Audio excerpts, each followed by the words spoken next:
The Rime of the Ancient Mariner by Samuel Taylor Coleridge. The Rime of the Ancient Mariner by Samuel Taylor Coleridge. Samuel Taylor Coleridge is considered a very important figure in English poetry. He was a great romantic poet, literary critic and philosopher. Along with his poet friend William Wordsworth, Coleridge ushered in the Romantic movement in England. His autobiographical book, Biographica Literaria, was considered a significant theoretical work in which he combined philosophy and literary criticism in an interesting fashion. Coleridge is most remembered for his several awe-inspiring poems such as Kubla Khan, The Rime of the Ancient Mariner, and his unfinished poem Christabel. The Rime of the Ancient Mariner is a ballad which explores the guilt and psyche of an old sailor who narrates a mesmerizing tale of his old voyage on which he had killed an albatross. Let's listen to the first two parts of the poem now. It is an ancient mariner, and he stoppeth one of three, by the long grey beard and glittering eye. Now wherefore stoppest thou me? The bridegroom's doors are opened wide, and I am next of kin. The guests are met, the feast is set, mayest hear the merry din. He holds him with his skinny hand. There was a ship, quoth he. Hold off, unhand me, greybeard loon. Eftsoons his hand dropped he. He holds him with his glittering eye. The wedding guest stood still, and listens like a 3 years child. The mariner hath his will. The wedding guest sat on a stone. He cannot choose but hear. And thus spake on that ancient man, the bright-eyed mariner. The ship was cheered, the harbour cleared. Merrily did we drop, below the kirk, below the hill, below the lighthouse top. The sun came up upon the left, out of the sea came he, and he shone bright, and on the right went down into the sea. Higher and higher every day, till over the mast at noon. The wedding guest here beat their breast, for he heard the loud bassoon. The bride had placed into the hall, red as a rose is she. Nodding their heads before her goes the merry minstrelsy. The wedding guest he beat his breast, yet he cannot choose but hear. And thus spake on that ancient man, the bright-eyed mariner. And now the storm blast came, and he was tyrannous and strong. He struck with his overtaking wings, and chased us south along. With sloping mast and dipping prow, as he pursued with yell and blow, still threads the shadow of his foe, and forward bends his head. The ship drove fast, loud rode the blast, and southward aye we fled. And now they came both mist and snow, and it grew wondrous cold, and ice mast high came floating by, as green as emerald. And through the drifts the snowy cliffs did send a dismal sheen. Nor shapes of men nor beasts we ken, the ice was all between. The ice was here, the ice was there, the ice was all around. It cracked and growled and roared and howled like noises in a swound. At length did cross an albatross, through the fog it came. As it had been a Christian soul, we hailed it in God's name. It ate the food it never had eat, and round it flew. The ice did split with a thunder fit, the helmsman steered us through. And a good south wind sprung up behind, the albatross did follow, and every day for food or play came to the mariner's hollow. In midst or cloud, on mast or shroud, it perched for the vespers 9, whilst all the night through fog smoke white glimmered the white moonshine. God save thee, ancient mariner, from the friends that plague thee thus. Why lookest thou so? With my crossbow I shot the albatross. The sun now rose upon the right, out of the sea came he, still hid in mist, and on the left went down into the sea. And the good south wind still blew behind, but no sweet bird did follow, nor any day for food or play came to the mariner's hollow. And I had done a hellish thing, and it would work him woe. For all averred I had killed a bird that made the breeze to blow.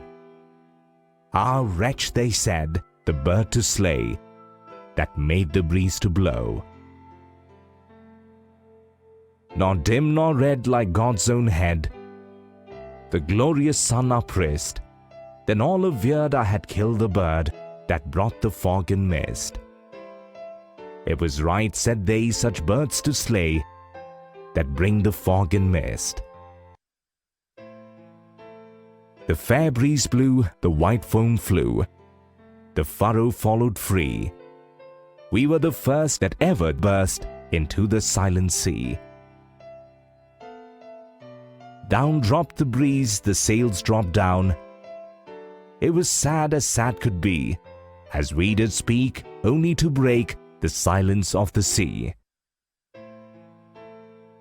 All in a hot and copper sky, the bloody sun at noon, right up above the mast did stand, no bigger than the moon. Day after day, we stuck, nor breath nor motion, as idle as a painted ship upon a painted ocean.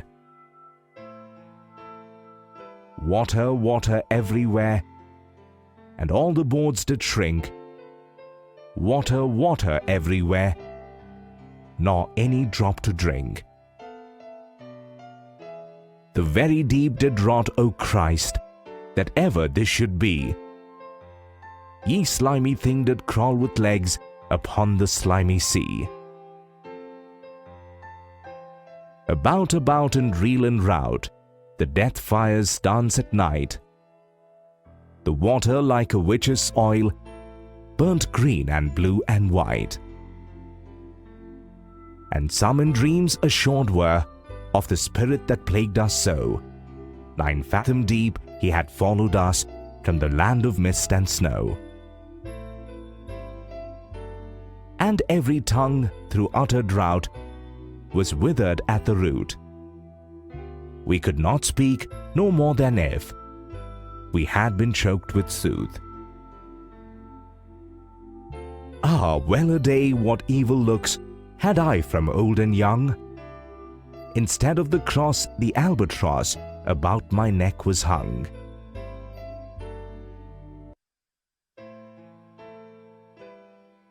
Let's now understand the first 2 parts of the poem in detail. As the name suggests, the poem is the rhyme or verse of an old sailor or mariner. In part 1, the mariner stops a wedding guest and narrates an awe-inspiring account of his old sea voyage. He recounts how his ship was struck by a storm and carried towards the South Pole, where it got stranded. Thereafter, an albatross came near his ship. With its arrival, the wind began to blow, which helped the ship to move again.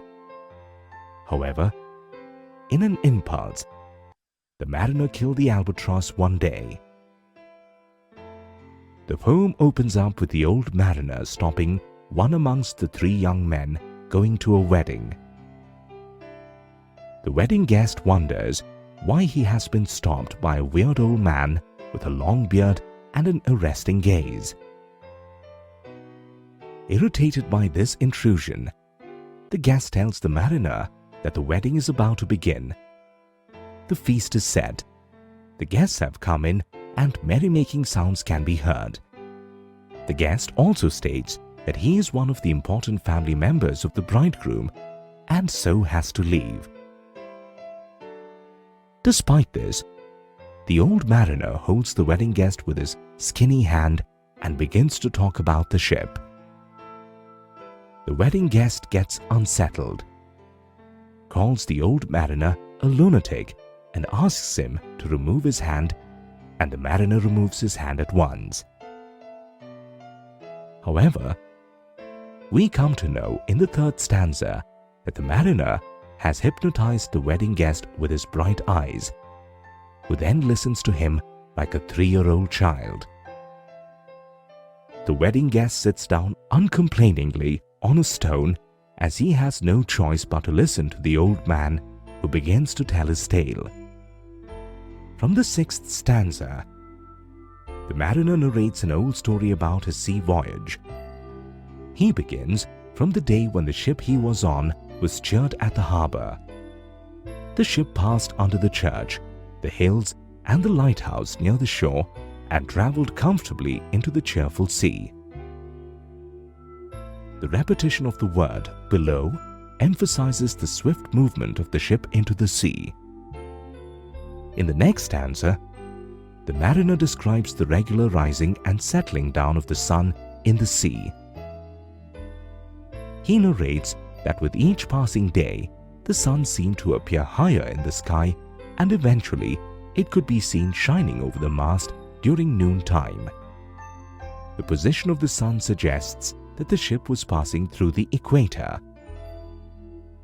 Just then, the narration of the mariner is interrupted by the wedding guest who beats his breast or expresses his helplessness as he hears the bassoon, a musical instrument which signaled the beginning of the wedding ceremony. The narrator of the next stanza is either the poet Coleridge himself or the wedding guest who is imagining the wedding proceedings. The narrator describes that the beautiful bride has entered the wedding hall, and she follows the cheerful musicians and singers who are nodding their heads to the tune to their music. Again, the guest feels helpless as he has no choice but to listen to the mariner who has held him by the spell of his glittering eye. Meanwhile, the mariner continues with his tale. He describes that the weather changed due to a sudden storm blast, which was cruel and strong. The storm has been personified in these lines. The overtaking wings is a reference to powerful winds that drove the ship towards the South Pole. In the next stanza, the poet uses hyperbole or exaggeration to poetically depict how the storm chased the ship. It yelled and pursued the ship, which bent its head forward and forged ahead still under the shadow of its enemy. Moving fast, the ship fled from the storm and reached the South Pole or Antarctica. The South Pole was engulfed in mist and snow and was awfully cold. Moreover, icebergs as high as the mast of the ship and as green as an emerald were floating in the water. The mariner recalls that the icebergs cast a gloomy brightness on the floating ice. Stuck in this strange land, the ship and its crew were the only living things to be seen. In the next stanza, the reception of the word ice emphasizes the overwhelming presence of ice in the landscape. There was ice all around, and when the ice chunks broke and banged against each other, they produced animal-like sounds similar to the ones made by a person during a fit. In this stanza, Coleridge uses onomatopoeic words like crack, growl, roar, and howl for the sounds made by ice. In the next stanza, the old mariner recounts the arrival of the albatross, who emerged from the thick fog. Everyone on the ship saw the bird as a good omen and hailed it in God's name. The crewmen gave it good food and it flew all around the ship. The albatross proved to be a harbinger of good luck, as the ice parted and the helmsman was able to steer the ship from the South Pole. Now, a favorable south wind propelled the ship ahead, and the lucky albatross also followed it. It got friendly with the sailors and came to them whenever it was called. The mariner further recalls that during the evening church service time, the albatross either sat on the mast of the ship or on the sails, irrespective of the misty or cloudy weather. These lines reinforce the albatross as a Christian symbol. In the next stanza, we get a sense that the mariner has stopped his story very abruptly. Therefore, the wedding guest prays that the old mariner be saved from the evil spirits that are troubling him. He then asks the reason behind the strange expression on the old man's face. To this query, the mariner informs that he has shot the albatross with his crossbow. Let's now look at the second part of the poem now. In this part, the ship moves away from the Antarctica and reaches a part of the ocean which is deathly still.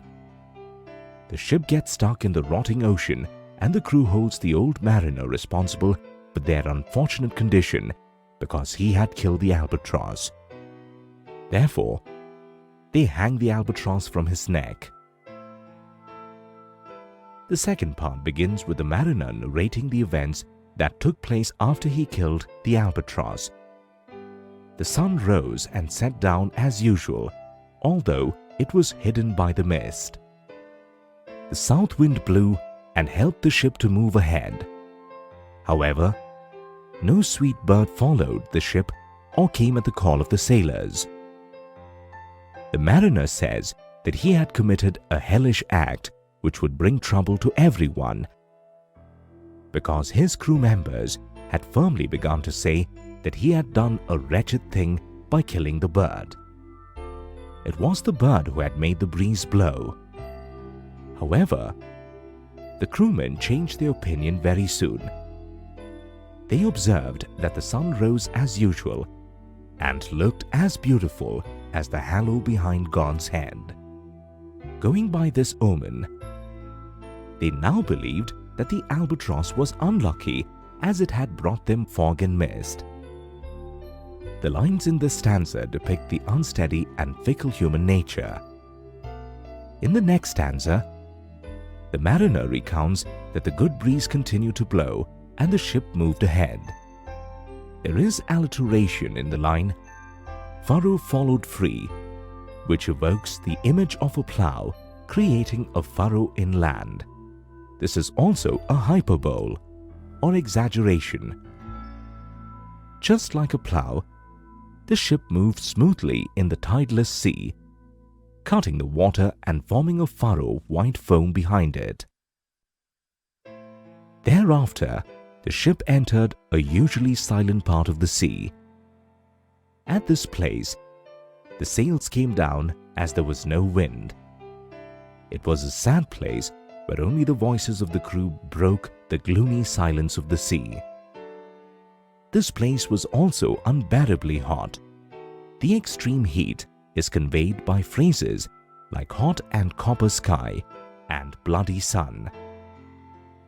In fact, these phrases also bode bad luck which follows the ship and its crew later on. The mariner recounts that a lot of days passed and the ship was still stuck at that place. There was also neither a sign of another life nor movement. The ship and the ocean were so still that they seemed to be a part of a painting.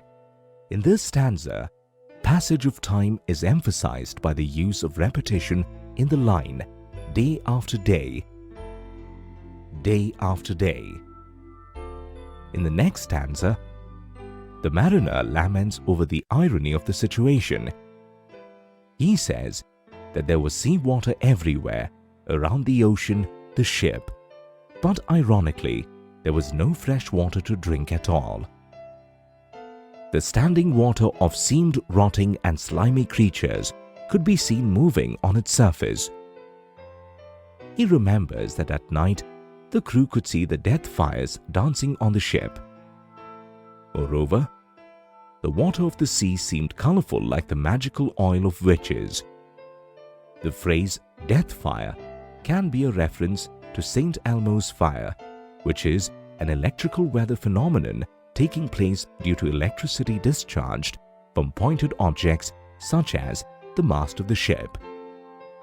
Both death fire and colorful water indicates bad omen. In the next stanza, the mariner says that some crew members thought that the curse of a spirit had befallen on them.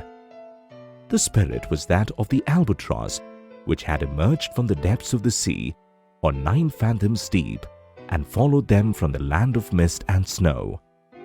The mariner narrates the horrifying condition of the sailors on board in the next stanza. Their throats were parched and they could not speak a word. In fact, it seemed as if their mouths had been choked with soot. In the last stanza of part 2, the mariner narrates that he began to get evil looks from old and young members of the crew.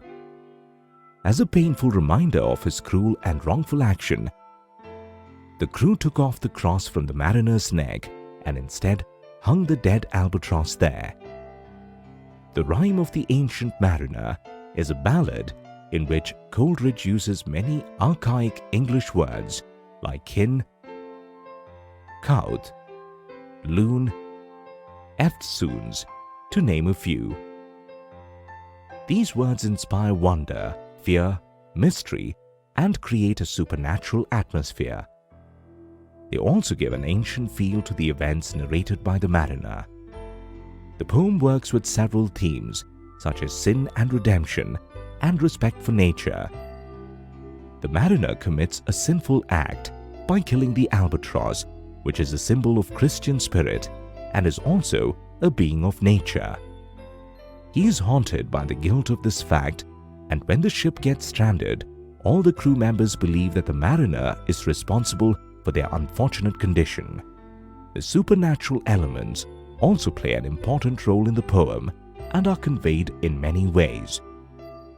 For example, the mariner has a glittering eye with which he hypnotizes the wedding guest.